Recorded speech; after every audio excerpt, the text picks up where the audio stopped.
sapa satu dengan yang lain, katakan selamat hari Minggu, Tuhan Yesus memberkati, amin. Selamat hari Minggu, Tuhan Yesus memberkati. Haleluya. Saudara, kita percaya bahwa kita adalah anak-anak pilihannya Tuhan, amin. Kita mau terus minta Tuhan menyentuh hati setiap kita, agar kita terus hidup dalam track-Nya Tuhan. Kita mau terus hidup dalam kehendak-Nya Tuhan, amin. Mari saudara, kita mau mulai ibadah kita yang kedua. Saya ajak untuk kita semua bersatu di dalam doa. Terima kasih Tuhan Yesus, terima kasih Bapa yang baik. Karena kasih setianya Tuhan dalam hidup kami, kami boleh ada hingga detik ini Tuhan. Hari ini kami datang Tuhan, tidak dengan tangan yang hampa Tuhan Yesus. Kami bawa korban persembahan kami, korban syukur kami ke hadapan-Mu Tuhan Yesus. Kami bawa setiap pujian penyembahan kami kepadamu Tuhan. Untuk kami menyenangkan hati-Mu lebih lagi Bapa. Kami bersyukur Tuhan hingga detik ini Engkau terus menyertai kehidupan setiap kami. Apapun situasi kondisi yang terjadi dalam hidup kami, goncangan badai apapun. Tapi kami tahu Tuhan Engkau selalu beserta dengan kami. Dan kami tahu Engkau adalah Tuhan yang tidak pernah sedetik pun meninggalkan kami Tuhan. Ajar kami terus untuk mengerti setiap kasih-Nya Tuhan dalam hidup kami. Ajar kami untuk setiap firman-firman Tuhan boleh tertanam terus dalam hati kami Tuhan Yesus. Agar kami terus mengerti setiap rencana-Mu dalam hidup kami. Terima kasih Tuhan Yesus, terima kasih Bapa yang baik. Haleluya. Amin. Saya persilakan untuk jemaat duduk kembali. Betapa ku mencintai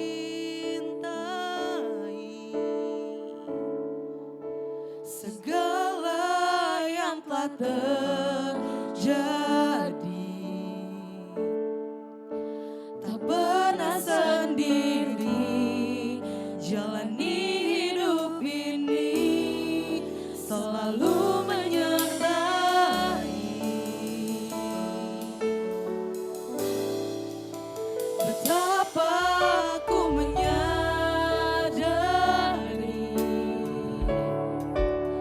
di dalam hidup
Engkau membentuk kehidupan kami Tuhan Yesus. Melalui setiap suka dan duka. Ajar kami mengerti Tuhan. Sebuah kasih yang selalu Kasih yang selalu memberi Tuhan. air mengalir